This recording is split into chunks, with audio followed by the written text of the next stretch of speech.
नमस्कार, स्वागत है आप सभी का। आज की खबर में मैं हूं आपके साथ अमृता चौरसिया। अगले आधे घंटे में देखेंगे देश और दुनिया की तमाम बड़ी और अहम खबरें, लेकिन सबसे पहले नजर सुर्खियों पर। कल से 3 दिवसीय गुजरात दौरे पर प्रधानमंत्री नरेंद्र मोदी सोमनाथ स्वाभिमान पर्व में लेंगे भाग। अहमदाबाद मेट्रो के दूसरे चरण के शेष हिस्से का भी करेंगे उद्घाटन। गृह मंत्री अमित शाह ने किया राष्ट्रीय आईईडी डेटा प्रबंधन प्रणाली का शुभारंभ। आंतरिक सुरक्षा व्यवस्था को मजबूत करने की दिशा में बताया महत्वपूर्ण कदम। एनआईडीएमएस आगामी दिनों में सुरक्षा कवच के रूप में करेगा काम।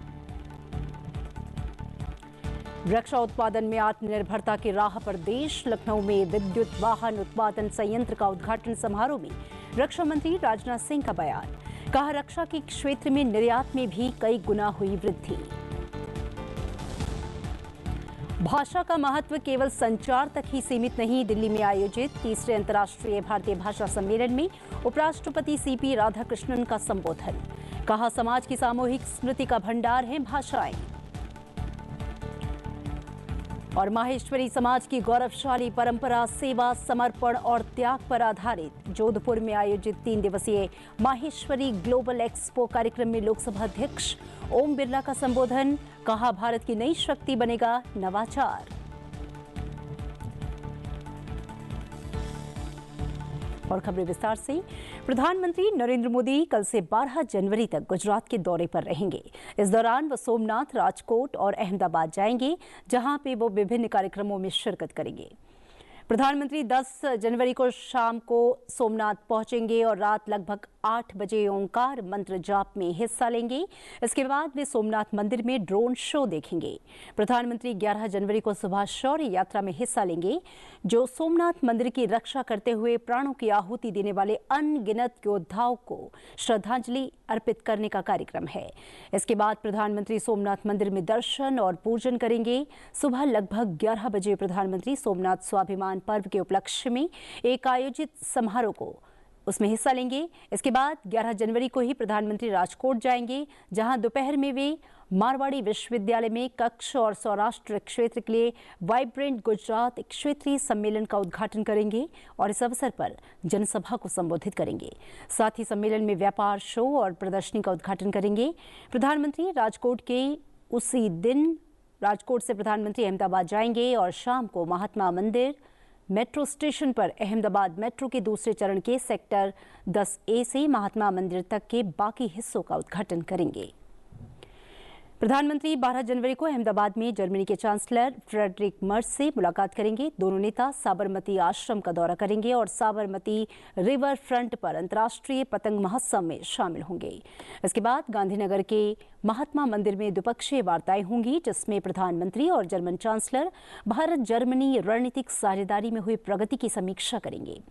हाल ही में इस साझेदारी के 25 वर्ष पूरे हुए हैं। और केंद्रीय गृह मंत्री अमित शाह ने आज वर्चुअल माध्यम से राष्ट्रीय आईईडी डेटा प्रबंधन प्रणाली एनआईडीएमएस का शुभारंभ किया। उन्होंने इस प्रणाली को आईईडी रोधी और आंतरिक सुरक्षा व्यवस्था को मजबूत करने की दिशा में महत्वपूर्ण कदम बताया। इस मौके पर अमित शाह ने कहा कि इस प्रणाली से एजेंसियों के बीच आंतरिक समन्वय और बेहतर होगा। उन्होंने कहा कि ये प्रणाली सही सूचना को सही समय और सही स्थान पर पहुंचाने का प्रभावी माध्यम बनेगी। राष्ट्रीय सुरक्षा गार्ड द्वारा विकसित एनआईडीएमएस एक सुरक्षित राष्ट्रीय स्तर का डिजिटल प्लेटफॉर्म है। इसका उद्देश्य आईईडी से संबंधित डेटा के व्यवस्थित संग्रह, मिलान और प्रसार को सक्षम बनाना है। निश्चित रूप से ये प्रणाली से आने वाले दिनों में देश में आतंकवादी घटनाओं का, चाहे वो किसी भी प्रकार की आतंकवादी घटना हो, जहां पर विस्फोटक का उपयोग हुआ है, विस्फोट हुआ है, आईईडी का उपयोग हुआ है, वो सभी के इन्वेस्टिगेशन करते हुए एनालिसिस के लिए और आने वाले दिनों में बचावात्मक उपाय करने के लिए भी ये डेटा एक प्रकार से नए कवच का काम करेगा, इसका मुझे विश्वास है। मुझे विश्वास है कि NIDMS का ये जो आज शुरुआत हो रही है उससे ये प्रक्रिया में गति आएगी और देश को आतंकवाद से सुरक्षित बनाने में एक महत्वपूर्ण पड़ाव हम पार कर पाएंगे। कहा कि NIDMS देश भर में आतंकवाद रोधी दस्ता इकाई, पुलिस और केंद्रीय सशस्त्र पुलिस बलों को ऑनलाइन डाटा तक पहुंचने और उसके उपयोग में सक्षम बनाएगा। उन्होंने कहा कि ये तंत्र दो तरफा माध्यम के रूप में कार्य करेगा। श्री शाह ने बताया कि NIDMS आगामी दिनों में एक सुरक्षा कवच के रूप में कार्य करेगा। उन्होंने विश्वास व्यक्त किया है कि NIDMS इस प्रक्रिया को गति देगा। NIA देश भर की ATS और देश भर की पुलिस और सभी CAPF ये सभी को एक बृहद प्रकार का डेटा ऑनलाइन उपलब्ध होगा जो 2 वे होगा। कोई भी जगह पे हुए विस्फोट को आप ये डेटा के अंदर, डेटा स्टोरेज के अंदर इंक्लूड भी कर पाएंगे और डेटा का उपयोग कर हर राज्य में कहीं पर भी जरूरत पड़े इसके इन्वेस्टिगेशन के लिए भी यहां से अनेक प्रकार के गाइडेंस मिलेंगे, प्रोसिक्यूशन तक के गाइडेंस मिलेंगे। रक्षा मंत्री राजनाथ सिंह और यूपी के मुख्यमंत्री योगी आदित्यनाथ ने लखनऊ में अशोक लेलैंड के इलेक्ट्रिक व्हीकल प्लांट का उद्घाटन किया। इस मौके पर रक्षा मंत्री राजनाथ सिंह ने समारोह को संबोधित करते हुए कहा कि भारत अब कमजोर नहीं, हम अपने हथियार खुद बना रहे हैं और उत्तर प्रदेश इसमें नेतृत्व कर रहा है।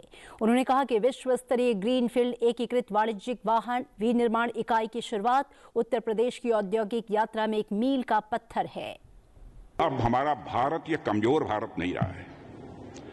हमारा भारत अब अपने हथियार खुद बना रहा है और मैं समझता हूं उत्तर प्रदेश भी इसमें लगातार आगे बढ़ता जा रहा है और हमारे उत्तर प्रदेश की डबल इंजन की सरकार ने उत्तर प्रदेश में विकास के इस काम को इस तेजी से आगे बढ़ाने के लिए एक नई नीति बनाई है जो मुझे बतलाया गया है। उस पॉलिसी का नाम है Uttar Pradesh aerospace and defence unit and employment promotion policy. इसका सीधा मतलब यह है कि अब उत्तर प्रदेश को ऐसा राज्य बनाया जा रहा है जहां सेना के लिए साजो सामान बड़े पैमाने पर बनेंगे। केंद्रीय मंत्री अश्विनी वैष्णव और एल मुरुगन ने आज रेल भवन के साकेत हॉल में क्रिएटर्स कॉर्नर के लॉन्च में हिस्सा लिया। इस मौके पर केंद्रीय मंत्री अश्विनी वैष्णव ने कहा कि हाल ही में पिछले साल 15 अगस्त को प्रधानमंत्री नरेंद्र मोदी ने पूरे देश के सामने एक संकल्प रखा था कि हमें जीवन के हर एक क्षेत्र में सुधार लागू करने होंगे। पहला, सार्वजनिक जीवन में ईमानदारी लाना, दूसरा, आम नागरिक के लिए जीवन को आसान बनाना और नए अवसर पैदा करना और उन्हें बढ़ावा देना। आज इसी कड़ी में प्रसार भारती का एक बड़ा सुधार आपके सामने पेश किया जा रहा है। इस सुधार में प्रसार भारती कंटेंट बनाने का एक नया तरीका अपनाएगा। 2026 वो साल होगा जब सूचना और प्रसारण मंत्रालय का पूरी तरह से पुनर्गठन किया जाएगा, एक नया ऑपरेटिंग सिस्टम बनाया जाएगा। उन्होंने कहा कि पिछले साल वेब्स नाम का एक नया प्लेटफॉर्म बनाया गया। इस प्लेटफॉर्म की वजह से क्रिएटर्स इकॉनमी में बहुत बड़ा सुधार हुआ है। हमारा लक्ष्य 1 करोड़ युवाओं को क्रिएटर इकॉनमी से जोड़ना है। इससे रोजगार के नए मौके बनेंगे। मंत्री जी ने हर डिपार्टमेंट को, हर सेक्टर को बड़े रिफॉर्म्स करने के लिए प्रेरित किया है, इंस्पायर किया है।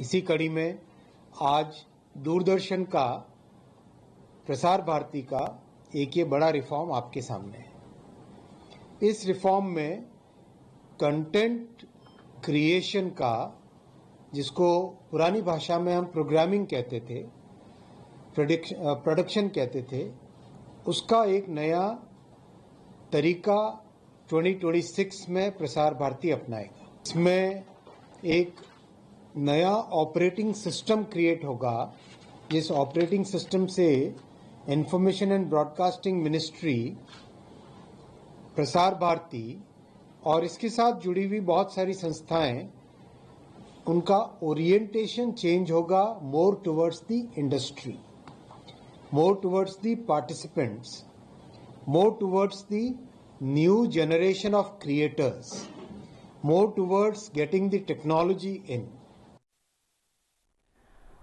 और दिल्ली में आयोजित तीसरे अंतर्राष्ट्रीय भारतीय भाषा सम्मेलन के मौके पर उपराष्ट्रपति सीपी राधाकृष्णन ने साफ शब्दों में कहा कि भाषा केवल बोलने या समझने का माध्यम नहीं है। भाषा वो धरोहर है जो संस्कृति, विरासत और परंपराओं को संजोकर अगली पीढ़ी तक पहुंचाती है। भाषा किसी भी समाज की पहचान होती है, उसका इतिहास होती है और उसकी आत्मा होती है। उपराष्ट्रपति ने कहा कि भाषाएं समाज की सामूहिक स्मृति का भंडार होती हैं। उन्होंने ये भी रेखांकित किया कि प्रधानमंत्री नरेंद्र मोदी के नेतृत्व में असमिया भाषा को शास्त्रीय भाषा का दर्जा मिला, जो भारतीय भाषाओं के सम्मान की दिशा में एक महत्वपूर्ण कदम है। International academic collaborations, we can further strengthen our research on ancient scripts, paleography, and manuscript studies. I am happy that this conference will serve a dual role of being an academic celebration and a civilizational purpose. It calls upon us to protect linguistic diversity while embracing innovation. Technology must be an ally in this mission. Through digital archives and AI-based translation tools, multilingual education platforms, and global collaborations, we can make languages available to our future generation. The government under the Honorable Prime Minister Sriman Narendra Modi has undertaken several focused initiatives towards preserving the multilingual nature of Bharat, and he is always encouraging every language. उपराष्ट्रपति ने आयुर्वेद के क्षेत्र में मलयालम भाषा के योगदान की सराहना करते हुए कहा कि भारतीय ज्ञान परंपरा को सहेजने में भाषाओं की भूमिका अतुलनीय रही है। उन्होंने कहा कि प्राचीन पत्थरों और ताड़ के पत्तों पर खुदे शिलालेखों से लेकर आज की डिजिटल स्क्रीन तक भाषा ने मानव प्रगति की यात्रा को निरंतर दिशा दी है। That is the great inspiring theme given by our Prime Minister to the Kasi Tamil Sangamam 4.0, Tamil Karkalam. That means we will let us learn Tamil.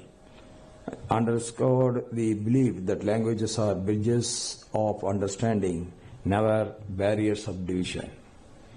The Kasi Tamil Sangam rekindles the memories of civilization where Sanskrit and Tamil conversed and where spiritual quest and poetic expression nourished one another language. जलवायु परिवर्तन पर कार्यवाही भारत के विकास की राह में रुकावट नहीं है, बल्कि ये समावेशी विकास को रफ्तार देने, ऊर्जा सुरक्षा को मजबूत करने और भविष्य के लिए तैयार अर्थव्यवस्था खड़ी करने का एक बड़ा रणनीतिक अवसर है। यही संदेश आज दिल्ली से गया, जहां भारत जलवायु मंच 2026 के उद्घाटन सत्र को संबोधित करते हुए उपराष्ट्रपति सीपी राधाकृष्णन ने देश और दुनिया को भारत का विजन साफ शब्दों में समझाया। उपराष्ट्रपति ने कहा कि जलवायु परिवर्तन और सतत विकास को लेकर भारत की प्रतिबद्धता कोई नई सोच नहीं है, बल्कि ये भारत की सभ्यतागत चेतना में गहराई से रची बसी है। And enduring terms, it is said in my mother tongue Tamil, இயற்கையோடு இசைந்து வளர்ச்சி. That is இயற்கையோடு இசைந்து வாழ். That means development that grows in harmony with the nature. We have to live with the nature. That is our ancestors' words, which I want to remind that we have to protect the environment. From water conservation systems such as step wells, tanks, and rainwater harvesting to sustainable agricultural practices guided by seasonal cycles, biodiversity preservation, and minimal resource extraction. India's civilizational ethos has long promoted balance and restraint. Philosophies such as Prakriti is scared and the principles of Avarigraha, non-attachment, offer timeless guidance for sustainable living. पिछले एक दशक की विकास यात्रा का जिक्र करते हुए उपराष्ट्रपति ने कहा कि भारत ने लगातार विकास और समानता के बीच संतुलन साधने की कोशिश की है। उन्होंने ये भी रेखांकित किया कि देश ने वर्तमान की जरूरतों और भविष्य की जिम्मेदारियों दोनों को साथ लेकर चलने का रास्ता चुना है ताकि विकास टिकाऊ भी हो और समावेशी भी। The world that the climate action and national development are not opposing goals, but mutually reinforcing missions. The vision of a Viksit Bharat by 2047 and a Net Zero Bharat are not two separate goals. It has to get implemented simultaneously. They are deeply interconnected.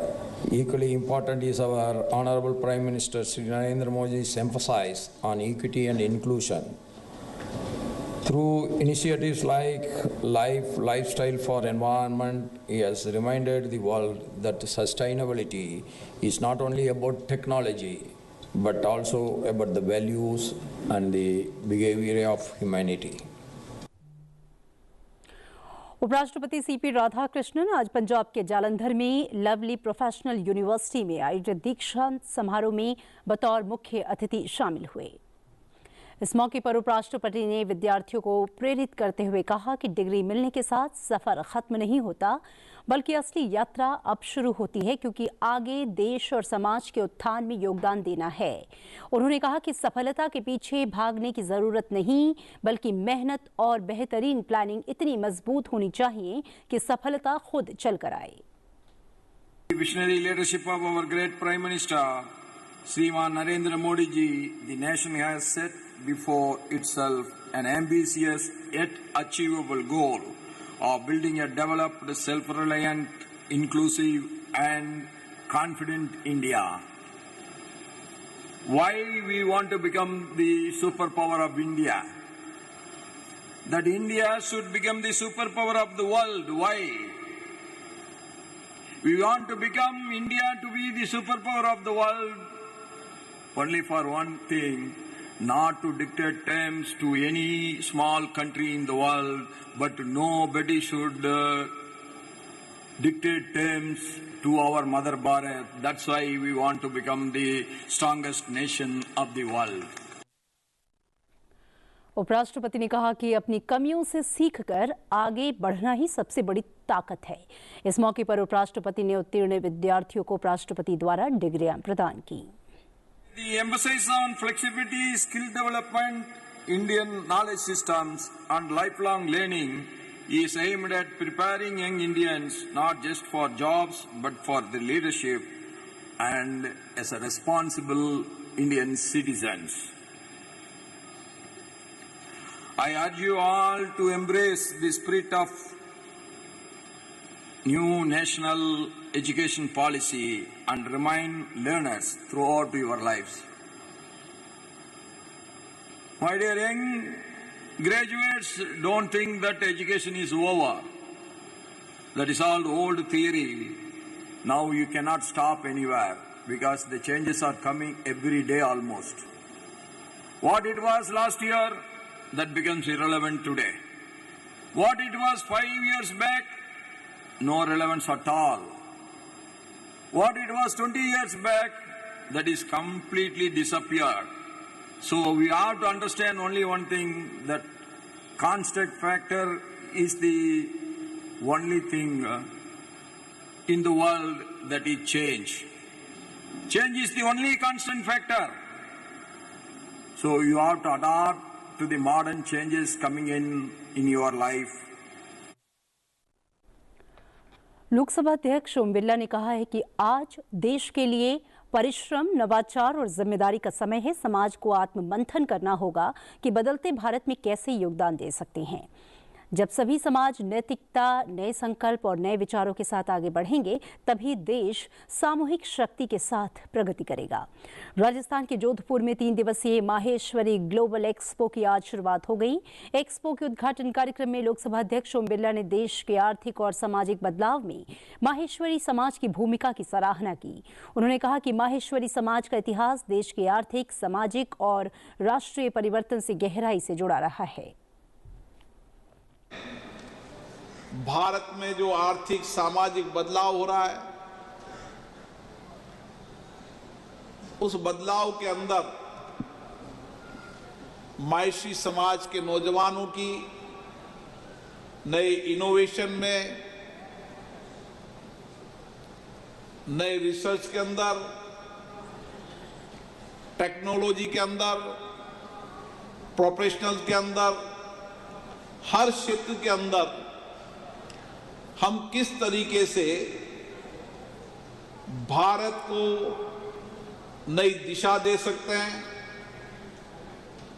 Bharat के नौजवानों को नई दृष्टिकोण दे सकते हैं, ये जिम्मेदारी भी मायशी समाज के नौजवानों की है। मुझे खुशी है कि देश और दुनिया के अंदर मायशी समाज के नौजवानों ने अलग अलग क्षेत्रों के अंदर,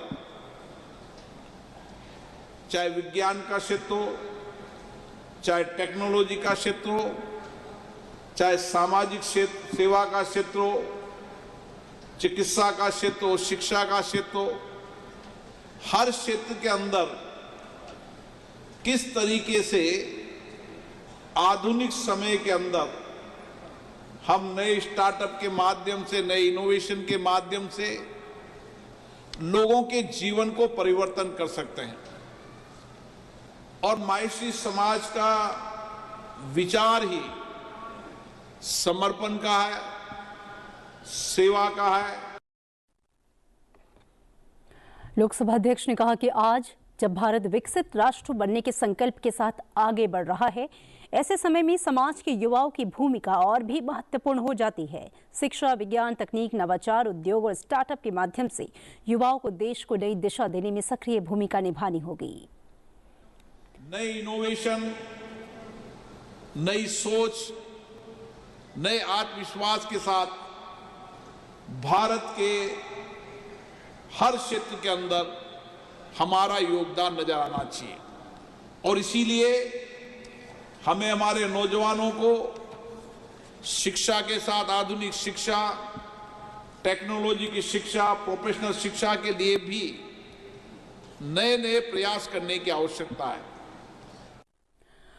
और संसद का बजट सत्र 28 जनवरी से शुरू होगा। भारत सरकार की सिफारिश पर राष्ट्रपति द्रौपदी मुर्मू ने वर्ष 2026 बजट सत्र के लिए संसद के दोनों सदनों को बुलाने की मंजूरी दे दी है। संसद के बजट सत्र की शुरुआत 28 जनवरी को राष्ट्रपति दोनों सदनों की संयुक्त बैठक के संबोधन के साथ करेंगी। वर्ष के प्रथम सत्र के पहले दिन राष्ट्रपति का पारंपरिक अभिभाषण होता है। बजट सत्र का पहला चरण 13 फरवरी तक चलेगा। दूसरे चरण में संसद की बैठक 9 मार्च से शुरू होकर 2 अप्रैल तक चलेगी। अधिकतम कामकाज हो। पिछली बार संसद के अंदर 111% संसद की प्रोडक्टिविटी रही। आशा करता हूं कि संसद में और संवाद चर्चा होगी ताकि सभी दलों के, सभी मान्य सांसदों के अभिमत आए। विचार में सहमति असहमति लोकतंत्र की ताकत है। मुझे आशा है यही ताकत बनी रहे। और आइए बुलेटिन में अब नजर डालते हैं कुछ और प्रमुख खबरों पर। आज प्रवासी भारतीय दिवस है। प्रधानमंत्री नरेंद्र मोदी ने इस मौके पर विदेशों में रहने वाले भारतीयों को हार्दिक शुभकामनाएं दी हैं। उन्होंने कहा है कि विदेशों में रह रहे भारतीय भारत और विश्व के बीच एक मजबूत सेतु का काम कर रहे हैं। प्रधानमंत्री ने कहा कि सरकार ने प्रवासी भारतीयों को भारत के और करीब लाने के लिए कई कदम उठाए हैं। केंद्रीय गृह मंत्री अमित शाह ने आज दिल्ली में नार्को कोऑर्डिनेशन सेंटर की 9वीं एपेक्स लेवल मीटिंग में शिरकत की। उच्च स्तरीय बैठक में ड्रग्स नेटवर्क और कार्टेल को खत्म करके हॉटस्पॉट मैपिंग, हवाला ऑपरेशंस, डार्कनेट चुनौतियों, 360 डिग्री जांच जैसे अहम मुद्दों पर चर्चा हुई। आरजेडी अध्यक्ष लालू प्रसाद यादव और उनके परिवार के खिलाफ दिल्ली की अदालत ने आज भूमि के बदले नौकरी भ्रष्टाचार के मामले में आरोप तय कर दिए हैं। केंद्रीय अन्वेषण ब्यूरो सीबीआई इस मामले की जांच कर रहा है। राउज एवेन्यू कोर्ट ने कहा कि लालू प्रसाद यादव, उनकी पत्नी राबड़ी देवी, पुत्र तेजस्वी यादव और तेज प्रताप यादव, पुत्री मीसा भारती और हेमा यादव तथा कई अन्य आरोपियों के खिलाफ भ्रष्टाचार, धोखाधड़ी और आपराधिक साजिश का प्रथम दृष्टया मामला बनता है। विदेश मंत्री डॉक्टर सुब्रमण्यम जयशंकर ने आज पेरिस में फ्रांस के राष्ट्रपति इमैनुअल मैक्रों से मुलाकात की। उन्होंने राष्ट्रपति मैक्रों के विचारों और रणनीतिक साझेदारी के प्रति सकारात्मक दृष्टिकोण की सराहना की। विदेश मंत्री ने फ्रांस के राजदूतों के सम्मेलन को भी संबोधित किया। इस अवसर पर उन्होंने व्यापार, वित्त, प्रौद्योगिकी, ऊर्जा, संसाधन और कनेक्टिविटी से प्रेरित समकालीन वैश्विक परिवर्तनों पर बल दिया। भारत और यूरोपीय संघ ने ब्रसेल्स में प्रस्तावित मुक्त व्यापार समझौते पर चर्चा की। दोनों पक्षों ने एक नियम आधारित व्यापार ढांचे और एक आधुनिक आर्थिक साझेदारी के प्रति अपनी प्रतिबद्धता दोहराई, जो किसानों और एमएसएमई के हितों की रक्षा करेगी। वाणिज्य और उद्योग मंत्री पीयूष गोयल ने पारस्परिक रूप से लाभकारी एफटीए सुनिश्चित करने के लिए ईयू के व्यापार और आर्थिक सुरक्षा आयुक्त मारोस सेफकोविच के साथ उच्च स्तरीय वार्ता की। ईरान ने सरकारी टेलीविजन ने सर्वोच्च नेता अयातुल्ला अली खामनेई का भाषण प्रसारित किया है, जिसमें उन्होंने देश भर में हो रहे विरोध प्रदर्शनों को लेकर बात की। इन विरोध प्रदर्शनों के चलते ईरानी सरकार ने लोगों का बाहरी दुनिया से संपर्क तोड़ने के लिए इंटरनेट और टेलीफोन लाइनें बंद कर दी हैं। ईरान के निर्वासित युवराज की ओर से प्रदर्शनों के आह्वान के बाद प्रदर्शनकारियों ने सड़कों पर नारे लगाते हुए मार्च किया। संयुक्त राष्ट्र ने कहा है कि विश्व निकाय द्वारा संचालित 30 से अधिक पहलों से समर्थन वापस लेने की व्हाइट हाउस की घोषणा के बाद भी अमेरिका की यह वैधानिक जिम्मेदारी है कि वो संयुक्त राष्ट्र की एजेंसियों को वो धन दे जिसका वादा किया गया था। संयुक्त राष्ट्र महासचिव एंटोनियो गुटेरेस ने कहा कि अमेरिकी राष्ट्रपति डोनाल्ड ट्रंप के फैसले पर खेद है। और आइए अब एक नजर राज्यों की बड़ी खबरों पर। केंद्रीय मंत्री धर्मेंद्र प्रधान ने दिल्ली में समग्र शिक्षा के लिए परामर्श बैठक में शिरकत की। उन्होंने कहा कि इस मंच पर आए अग्रणी विचार हमारे स्कूल शिक्षा इकोसिस्टम को समग्र रूप से मजबूत करेंगे, उन्हें विकसित भारत के लक्ष्य के साथ जोड़ेंगे और एक ऐसे शिक्षा इकोसिस्टम के निर्माण के लिए समग्र शिक्षा योजना की फिर से कल्पना करने के लिए एक स्पष्ट रोड मैप तैयार करने का मार्ग प्रशस्त करेंगे, जो परिणाम उन्मुख विश्व स्तर पर प्रतिस्पर्धी भारतीयता में निहित हो।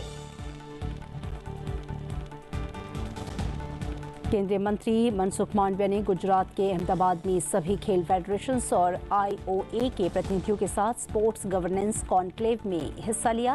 उन्होंने कहा कि केंद्र सरकार पारदर्शिता के साथ एथलीट को केंद्र में रखकर नीतियां बना रही है। कोच सशक्तिकरण, इंफ्रास्ट्रक्चर निर्माण से लेकर टैलेंट आइडेंटिफिकेशन तक सरकार हर संभव प्रयास कर रही है। उत्तर प्रदेश के मुख्यमंत्री योगी आदित्यनाथ ने लखनऊ में प्रारंभिक उत्तर भारत व इसके सिक्के पुस्तक का विमोचन किया। उन्होंने इसे भारत की लोकतांत्रिक चेतना और हजारों साल पुरानी सांस्कृतिक विरासत को सबूतों के साथ पेश करने वाला अहम दस्तावेज करार दिया। दिल्ली विधानसभा अध्यक्ष विजेंद्र गुप्ता ने सदन की कार्यवाही में बाधा डालने के आरोप में शीतकालीन सत्र की शेष अवधि के लिए आम आदमी पार्टी के 4 विधायकों को निलंबित कर दिया है। विधायक सोमदत्त, जरनैल सिंह, संजीव झा और कुलदीप कुमार पर यह कार्रवाई की गई। उत्तराखंड के मुख्यमंत्री पुष्कर सिंह धामी ने देहरादून में उत्तराखंड राज्य आपदा प्रबंधन प्राधिकरण द्वारा शीतलहर प्रबंधन विषय पर आयोजित राज्य स्तरीय कार्यशाला में शिरकत की। साथ ही उन्होंने सर्वश्रेष्ठ प्रदर्शन करने वाले आपदा मित्रों को भी सम्मानित किया। गोवा के मुख्यमंत्री प्रमोद सावंत ने मत्स्य पालन और एक्वाकल्चर पर राष्ट्रीय सम्मेलन और 9th aqua Goa mega fish festival 2026 का उद्घाटन किया। उन्होंने कहा कि उनकी सरकार पीएम मत्स्य संपदा योजना के साथ बेहतर बुनियादी ढांचे, प्रौद्योगिकी और आय के अवसरों के माध्यम से मछुआरों का समर्थन दे रही है। पश्चिम बंगाल की मुख्यमंत्री ममता बनर्जी के खिलाफ कलकत्ता हाईकोर्ट में पहुंची ईडी की याचिका पर अव्यवस्था के चलते सुनवाई नहीं हो पाई। केंद्रीय एजेंसी ने हाईकोर्ट में याचिका दायर कर दावा किया है कि मुख्यमंत्री ममता बनर्जी ने छापेमारी के दौरान आईपैक ऑफिस पहुंचकर जांच में बाधा डाली और वहां से कई महत्वपूर्ण फाइलें, दस्तावेज और लैपटॉप जबरन उठा ली गई। दूसरी ओर तृणमूल कांग्रेस ने भी याचिका दायर की है। केरल में आलप्पुझा जिले की अंबलपुझा उत्तर, अंबलपुझा दक्षिण, करुवट्टा और पल्लीपंड पंचायतों में एवियन इन्फ्लुएंजा के मामलों की पुष्टि हुई है। रोकथाम उपायों के तहत आज और कल प्रभावित क्षेत्रों के 1 किलोमीटर के दायरे में लगभग 13,000 से अधिक घरेलू पक्षियों को मारा जाएगा। जिलाधिकारी ने 10 किलोमीटर के भीतर पक्षियों, अंडों, मांस और संबंधित उत्पादों के उपयोग, बिक्री और परिवहन पर 1 सप्ताह तक के लिए प्रतिबंध लगा दिया है। छत्तीसगढ़ के दंतेवाड़ा जिले में 63 नक्सलियों ने सुरक्षा बलों के सामने आत्मसमर्पण किया। उनमें से 36 पर 1 करोड़ 19 लाख रुपए से अधिक का इनाम था।